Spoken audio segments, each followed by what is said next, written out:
Well, hello and welcome to episode 39 of Our Backyard Garden here in the South Carolina upstate. We're now into November and we actually are still seeing flowers. We have yet to get a full frost. In fact, I think the lowest low that we've gotten to so far was about 35 degrees, maybe 34 in some areas, but we still have flowers. And so there's still, even though there's certainly not as many as there were a few weeks ago, it's worth walking around and taking a quick look. We're going to do our backyard and then our front yard after that. So today is November 2nd. Hope you all had a good Halloween. And we certainly did. We need to get our Halloween decorations down. And you'll see a few of those mostly in the front yard. But it's a beautiful day today. High is supposed to be 70 later on, just sort of partly cloudy, a little bit of a breeze. Very, very pleasant. So we'll start off here on our little hillside. The only thing that's really blooming at this point are these daisies, and they're just about finished. I think I'd said last week that they would be finishing up. We might see something more this week, but not too much. I think they'll be gone by the time next week rolls around. And certainly most of the other stuff up in here is done. We had a lot of cleome. That's what these sticks are just sticking up. A lot of seed pods here. That's why I've left them in place so that the seeds will bring flowers out next year. But nothing really to look at there. Same thing with hydrangeas down through here. Just a lot of seed pods that have now completely turned brown, as they do at this time of year. Having said all that, though, we do have some cleome that are still blooming. These just got a later start. Cleome are interesting. They don't necessarily respond to the length of the day or the temperature as much as just when they get planted. And if they get planted late, then they're going to come up later. And they give us these really pretty lavender-colored tufts of flowers. And then they get these big seed pods afterwards, which is why they're so prolific. Each plant puts out hundreds of seeds, and they will grow just about anywhere. They're very hardy. As you can see, most of these are just coming up between bricks in our fire pit here. We have ones that are growing up out of stairwells and the driveway and so forth. And they'll bloom for about 2 to 3 months and then just wither like these over here. But here we are in November and we're still getting all these beautiful flowers, so it's really cool to watch.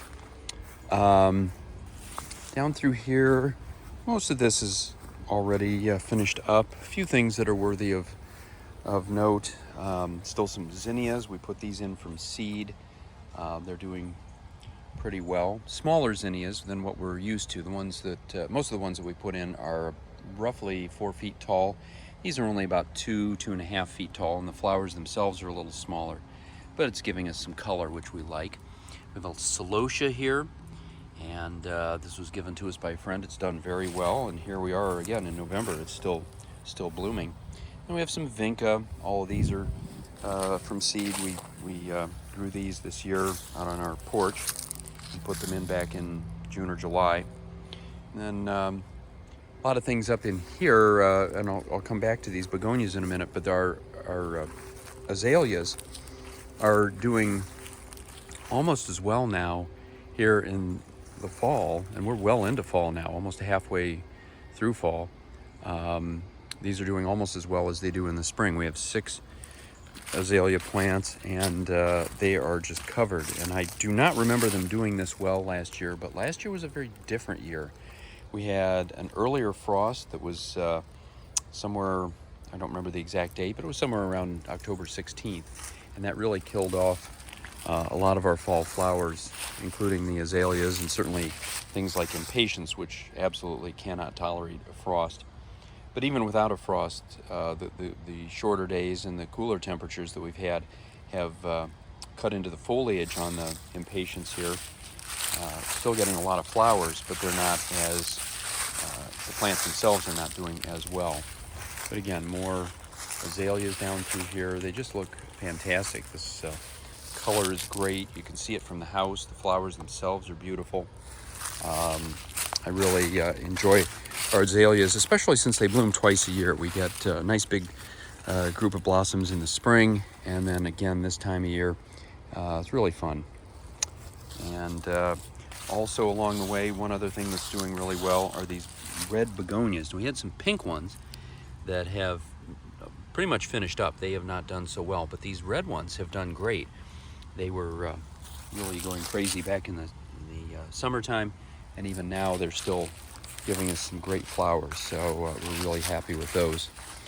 Just about everything else over in this area is done. We had some roses and daylilies. Even the vinca in this area have kind of stopped blooming. I think they're just not thrilled with the weather right now, but they have come back from seed from last year, so I think they will do very well next year as well. Now this particular knockout rose, I've talked about this on our previous videos this year. Beavers came in, strangely enough, from the pond and ate it down to almost, not quite to the ground, but close to it. This was a huge plant, about 8 feet tall, about 8 feet wide. And I would say it was sometime around July that they pretty much destroyed it, and it has come back to this point and gave us a lot of flowers. They're done now. I think we've probably seen the end for that plant this year, but it should do well next year. And we do have a nice little surprise here. This hibiscus has kind of struggled. We put this in the heat of summer. Probably not a great time to put it in, but now that it's cooled down a little bit, here we have a nice red flower. Wouldn't expect that this time of year, but here we are. And we have another one over on the other side that is putting out a yellow flower right now. So we'll get to that in a couple minutes. We have more zinnias through here, these bright red ones, doing really well. Some more daisies. These are doing a little bit better than the ones up top. And then our climbing roses kind of spreading all over the place. They need to be cut back a little bit. You can, I won't say we can barely get through here, but I don't want the plants to completely fill in the walkway here in our trellis, but we do have certainly climbing roses blooming. Not a lot of them, more of the red ones over on the left side. We have a handful of the pink ones over on the right side, like this one right here, but we don't have the large numbers of them like we do over the summer. And then these other vines are jasmine. These will also have to be cut back next year. They go a little too crazy, and they can take over a bed very quickly if you allow them to. Now coming over to this side, an interesting thing that we've noticed, and most gardens will do things like this. They're very quirky. The vinca over here are doing significantly better than the ones on the other side. The other ones are pretty much done as far as blooming is concerned. These still have quite a few blooms, both in white and lavender. So you just never know why. They just like the soil here a little bit better. This climbing rose has always perplexed me. It struggles with black spot, and it has lost most of its leaves, but it's giving us about every other week. It'll give us one or two really beautiful roses, very fragrant ones too. And then here's the yellow hibiscus that I talked about. The plant itself has done very well. Just got a mosquito. You'd like to think the mosquitoes would be done by this time of the year, but no. In fact, I'm seeing more than usual today, so if I'm batting them away, please excuse me. I don't do well with mosquito bites, but this yellow hibiscus is absolutely gorgeous. Nice big flower that you can see from the house, so we're really happy with those. Most of the things in this bed, aside from the vinca and the zinnias, are done. We have some roses back in here, but I think they're finished up for the year. And we do have this one wildflower doing well. Not sure of the name of it, but it's still nice and bright. Gives us a lot of color. And then over in here, this group of zinnias is now, I think, pretty well finished up. We got these from Walmart about midsummer, early summer. They were bright purple color. If you've watched any of these videos, you had seen them. And we had some other things like balloon flowers and so forth back in here, but most of those are done now. The zinnias, for that matter, are about done. The only thing that's really giving us a significant color are these marigolds, which are actually doing really well. They probably will continue to do fairly well until we get the first frost. Right now, today is November 2nd of 2024. Our first frost is not going to be for a couple weeks yet. I looked at the forecast today through November 15th. There are no frosts. In fact, no nights even below 40 degrees predicted at any time soon. So we may continue to have flowers for a while yet, which is really nice because by this time last year, our flowers were all pretty much done. Just about everything was done. Now here down in the terraced area, we have canna. Big, huge things, very tropical looking. They really kind of got destroyed during Hurricane Helene about 5 weeks ago, but they weren't doing a whole lot anyway, so it's really no big loss. We're actually going to have to kind of dig those back a little bit next year because they've tended to kind of jump the fence in a couple places, and they're getting into beds that we don't want them to get into. Now, if you look up in here, you can see a couple things. I'm going to pan in a little bit. You can see purple. That is clematis, primarily a spring viney flower, but we've had a nice breakout of them here in the fall. And then the red leaves are actually Virginia creeper, which has kind of crept into that bed. Not ideal, but they're kind of finishing off. We tend to get a lot of Virginia creeper over in here, or even some poison ivy, and we have to be really vigilant to keep them from taking over. All of these beds down here are going to need a lot of work come spring because there's a lot of weeds and a lot of little miniature trees growing. Like you can see some maples over here and various other things that we need to just get rid of if we want to maintain the bed in any sort of organized fashion. And so that will probably come, I'm going to say maybe in February, before we start planting anything, before anything else comes up. Now, over in here, I don't talk about these very often, but these are just tea olives. It's just sort of a decorative bush. They do put out these little semi-fragrant white flowers, very small, and they've done fairly well. They're not, I don't know that I would ever get them again. They're not that impressive. And we have one here that has not really, it hasn't outright died, but it hasn't thrived either, and it's probably not worth keeping. The other, I think we had 8 altogether. 7 of them have done reasonably well. It's usually used on a border of a lot line or something like that. That's how we've used them. Up in here, closer to the house, this is where we finish up. We haven't really done much with this in the fall. We've had weeds that have really kind of taken over, and they were more work to get rid of than they were worth. So we've just kind of let them take over. But even despite that, we do have some nice flowers. These yellow knockouts here, even though they've faded to white, they look really nice. We've got some vinca here, still hanging in there. These really nice marigolds.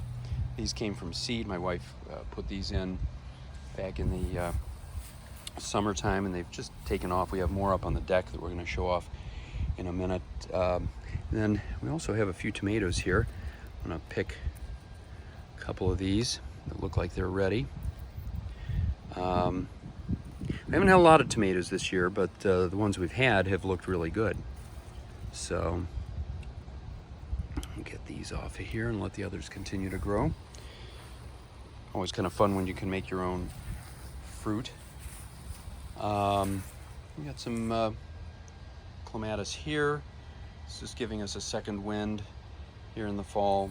And then some more zinnias and vinca through here.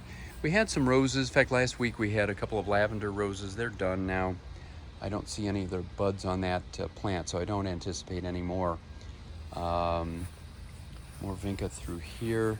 And then some more of these climbing pink roses, which really have been probably the single most prolific plant in the entire garden. They've given us just unending color from April on, and they still have some buds on them even now. So until we get the first frost, we should continue to get some flowers. Here's some down here on the ground. And this vine has just spread all over. This is one plant all the way up the side of the stairwell, and it's done very, very well. Some more zinnias in here, pink and red. And then just to take a quick look up the stairs here.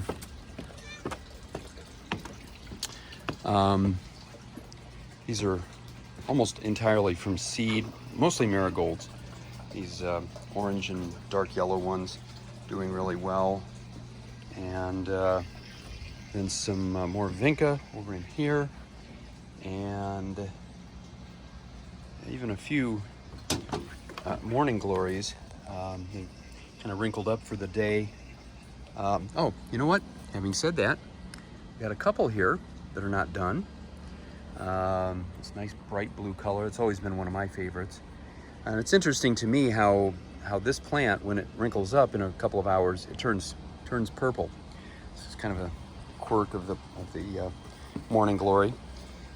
This one over here, every time I think it's done, it's not quite done. We did have a flower here that I just missed. It's starting to go away. We have another big bud over here. And then some geraniums and petunias over here in this pot. And then just a real quick look on our porch. Got Orion the cat there, and then some begonias here, which have done very well. Even though the cats were sleeping in this pot earlier in the year and kind of broke off about half the plant, it has come back and given us some absolutely beautiful flowers. So that's one that I would jump on again next year. They do tend to have trouble if they get traumatized. If somebody bumps into them, the branches break off easily, but they do come back. They're fairly hardy. So that is it for our garden for the week. As I say, we probably should get at least a couple more weeks of worth of this, hopefully through at least the end of the month, if not even longer. It really just depends on the weather. I guess something else I showed this off last week, and I was going to do it today and I forgot, but it's not too late. I'm going to take you real quickly down to the water so that you can see all the colors. We have kind of a nice mix of deciduous and evergreen trees over on the far bank, which belongs to a hospital. They actually own this pond, but last week I came out. It was a little late in the day.